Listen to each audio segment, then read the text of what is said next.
Assalamualaikum warahmatullahi wabarakatuh. Perkenalkan, nama saya Wahyu Setiaji. Di sini saya ingin mempresentasikan hasil analisa saya tentang eh, kelulusan mahasiswa yang ada di UBP. Jadi pertama kali di sini saya ditugaskan untuk melakukan integrasi dan transformasi data, Eh, sehingga nanti tabelnya akan seperti ini ya. Yaitu di sini ada analisa atau analisis, di sini ada data cleaning, missing value, reduction, pattern, dan visualisasi. Langsung saja ke shortcut-nya. Untuk yang pertama yaitu integrasi dan transformasi data. Yang pertama itu mengambil data, data ini disiapkan dari Google Colab. Sebenarnya untuk data sendiri dia diambil dari API ya, karena saya waktu itu untuk ngeload API-nya terlalu lama, makanya saya download JSON-nya, kemudian saya rubah ke CSV dan saya masukkan ke Google Drive agar untuk cloud-nya itu nggak terlalu lama. Kemudian setelah itu untuk CSV-nya kita baca menggunakan library CSV dari Pandas. Kemudian di sini ada dua source code yaitu MS lulusan dan transkrip nilai. Untuk transkrip nilai sendiri ada ID, NIM, kode MK, nama MK dalam bahasa Indonesia dan nama MK dalam bahasa Inggris, kemudian nilai grade, nilai total, semester, SKS, dan grade. Setelah itu di sini ada MS lulusan, kemudian saya buatkan data frame di DEF MS lulusan. Di sini ada NIM, prodi, predikat, tanggal lulus, tanggal masuk, jenis kelamin, tahun lahir, dan status pegawai. Untuk tugas yang pertama yaitu membuat data IPS atau indeks prestasi semester. Untuk membuat data IPS ini, yang pertama kita akan mengelompokkan data transkrip ini berdasarkan NIM-nya dan semester. Kemudian pengembangan ini dilakukan menggunakan metode group by.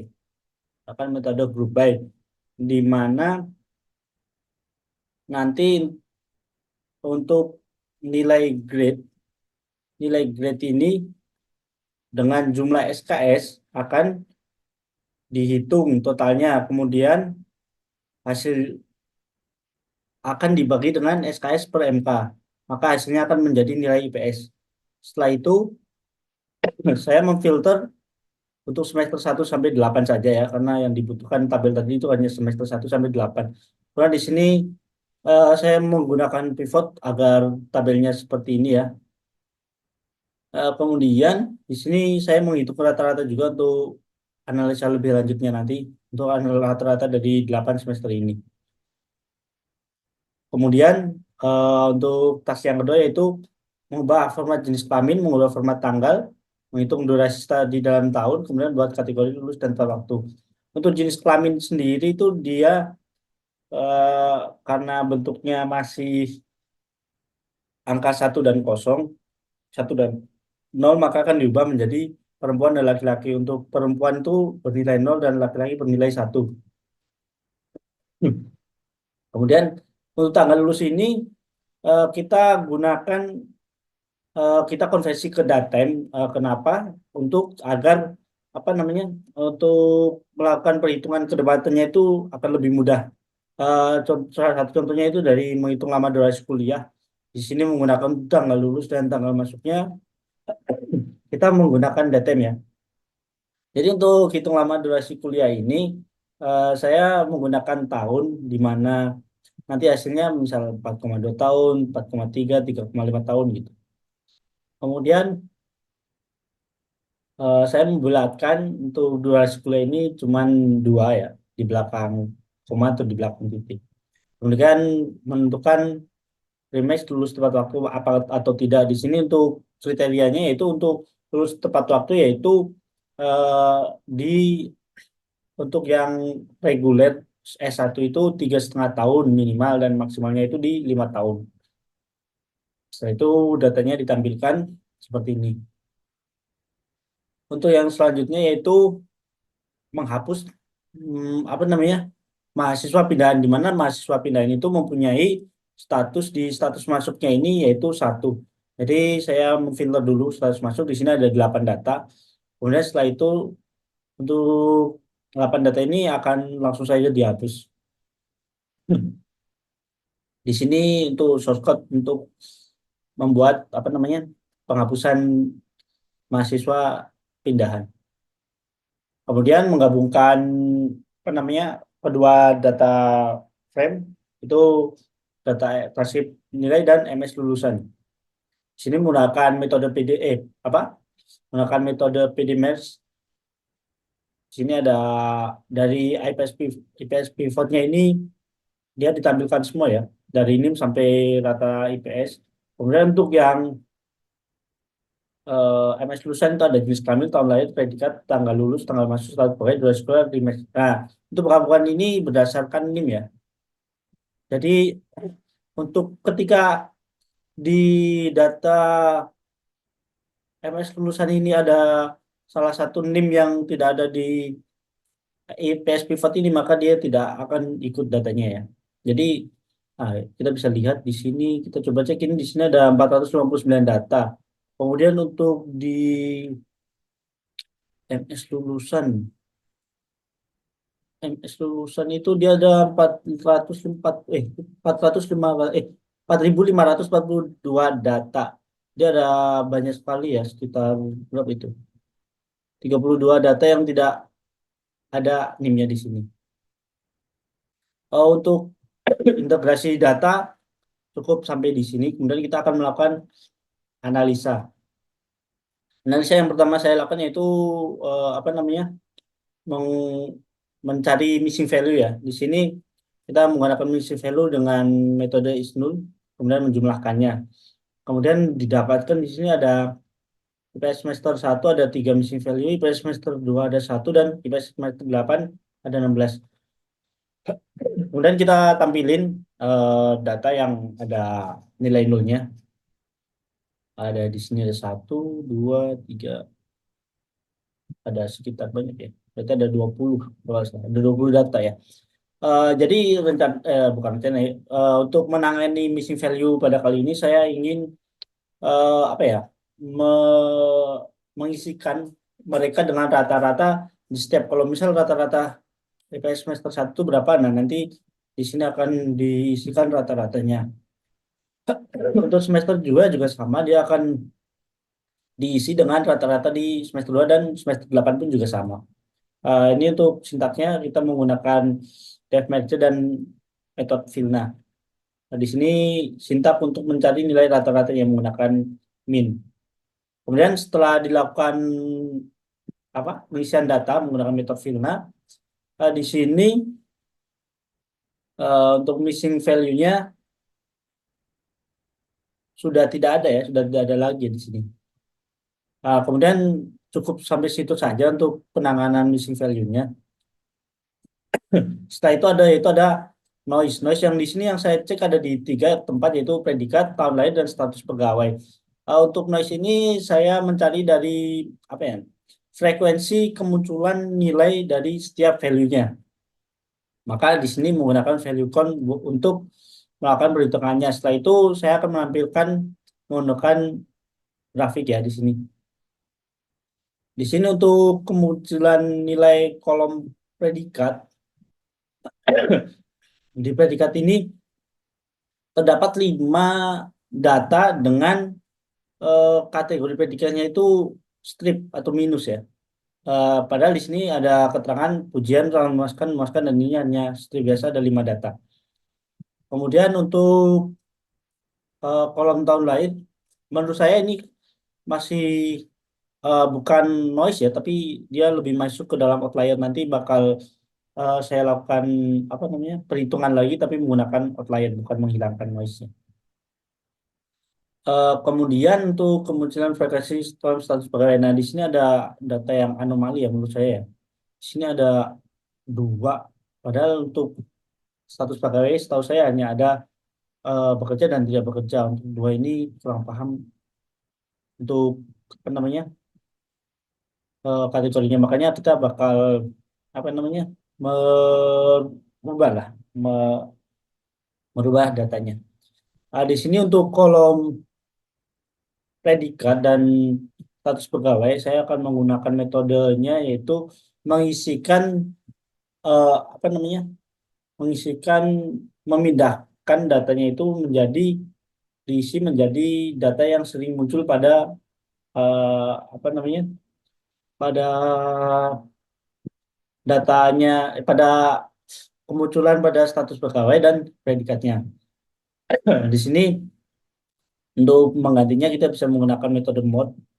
Di sini menjadi mencari nilai modnya di dalam kolom predikat, kemudian nanti akan melakukan pengisian, mulai mengganti dari apa namanya strip ke mode, ya, apa namanya, kemunculan yang paling sering di kolom predikat.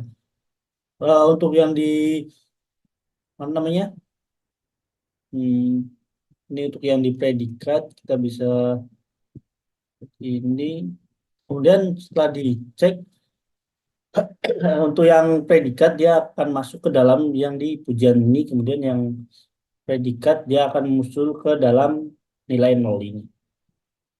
Nilai nol itu dia baca. Kemudian selanjutnya yaitu outlier. Di sini outlier saya mengecek di dua kolom, yaitu di tahun lahir dan, maaf ini ada kesalahan, maksudnya di durasi kuliah. Eh, ya benar, di sini untuk tahun lahir dulu ya, ada tahun lahir dan durasi kuliah. Untuk di tahun lahir sendiri untuk apa namanya, outliernya itu lebih banyak di kuartil bawah ya. Jadi tapi untuk lebih aman di outlier ini saya menggunakan metode EQR untuk menangani apa namanya, outlier tersebut. Jadi nanti akan dilakukan pengisian eh, bat outlier itu dengan batas atas dan batas bawah yang ada pada kuartil di kolom tahun lahir ini. Kemudian setelah itu ini untuk menghitung kuartilnya. Setelah itu ini akan memasukkan data data batas awal dan batas akhirnya. Nah, kemudian untuk yang nah ini ketika kita lihat lagi di menggunakan block plot dia tidak ada outlier lagi ya.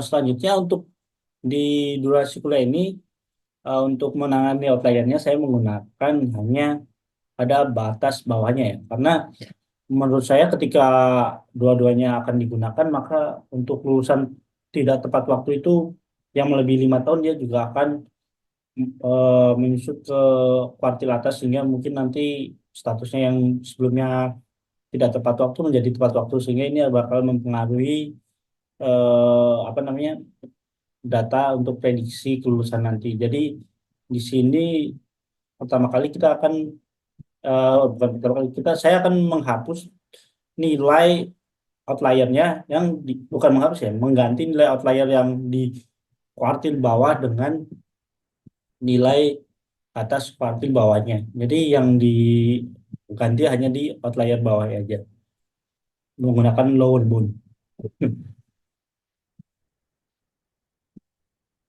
Setelah itu ini untuk pengecekan menggunakan box plot setelah dilakukan pembersihan outliernya. Nah, untuk outlier di eh, kuartil bawahnya itu tidak ada, tinggal yang di kuartil atas.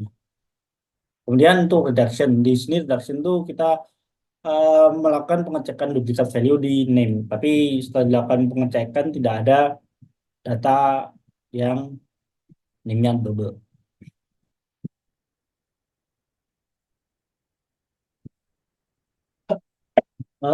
Selanjutnya itu pattern. Pada pattern kali ini saya menggunakan tabel korelasi yang digunakan untuk mengidentifikasi faktor-faktor yang berpengaruh terhadap kelulusan tepat waktu mahasiswa. Untuk tabel ini memberikan gambaran setiap variabel pada datasetnya. Korelasinya ini untuk cara membacanya ketika eh, dapat mendekati -1 berarti dia mempunyai korelasi yang negatif. Untuk yang hingga +1 dia pasti mempunyai korelasi yang positif. Di mana untuk yang nilai positif ini Dia akan menunjukkan jika dia mempunyai kenaikan, maka nilai yang berkorelasi dia juga akan turut naik.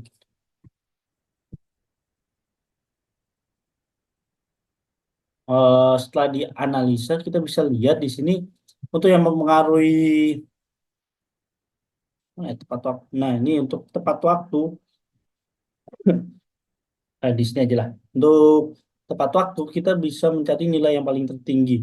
Untuk nilai yang paling tertinggi yang mempengaruhi tepat waktu di sini ada di 0,4 ya, yaitu predikat pujian.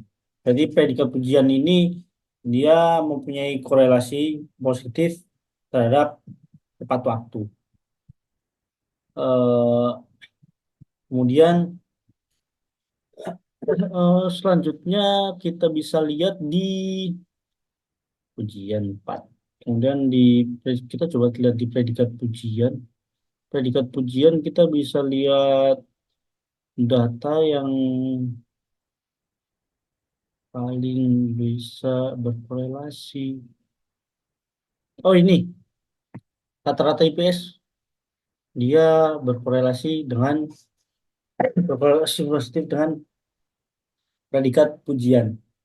Eh, Terdapat korelasi yang menarik antara kelulusan tepat waktu, predikat pujian, dan rata-rata indeks prestasi atau IPS.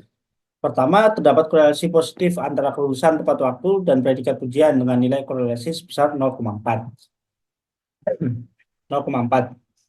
Kemudian ini menandakan bahwa semakin tinggi kemungkinan seorang mahasiswa lulus tepat waktu, maka semakin besar juga dia memperoleh predikat pujian.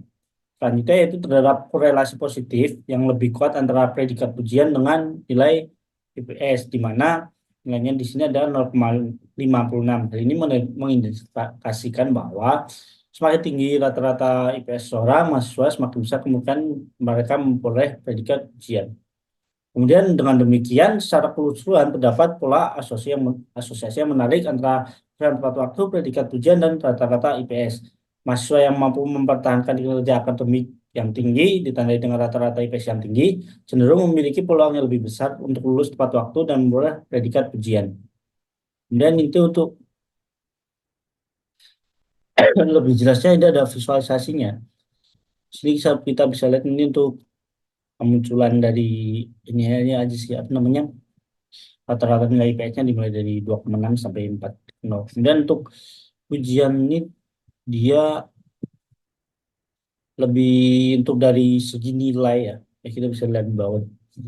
Untuk nilai yang mendapat ujian dan dia lulusnya tepat waktu, dia cenderung nilainya lebih tinggi dibanding dari teman-temannya untuk yang berada dalam kecuali nilai outliernya ini ya. Dia cenderung lebih banyak dibanding teman-temannya yang di kategori sangat memuaskan dan sangat tidak memuaskan. Jadi bisa disimpulkan untuk pada analisis kali ini terdapat eh, tiga faktor-faktor yang menurut saya itu mempengaruhi, berdasarkan hasil analisa ada tiga faktor yang mempengaruhi kelulusan, yaitu yang pertama adalah predikat pujian dan eh, antara predikat pujian, kemudian rata-rata nilai IPS dan lulus tepat waktu. Jadi untuk selanjutnya mungkin dapat menggunakan tiga variabel itu untuk melakukan analisa yang lebih lanjut. Baik, yang ini adalah untuk laporan analisanya di sini dari integrasi data, kemudian mencari nilai PS, kemudian dianalisanya dari penanganan missing value, kemudian dia ada penanganan noise, dan ini untuk grafik-grafiknya. Sama seperti yang tadi yang dijelaskan di apa namanya, yang di source code-nya. Ini saya ingin menunjukkan laporannya aja untuk penanganan outlier nih yang sebelum dilakukan apa namanya, penanganan outlier, dan ini setelah dilakukan penanganan pada outlier. Nah ini duplikat value-nya tidak ada. Ini untuk heat map dari apa namanya, tabel korelasinya ya. Kemudian ini ada visualisasinya di sini. Baik, sekian dari saya. Assalamualaikum warahmatullahi wabarakatuh.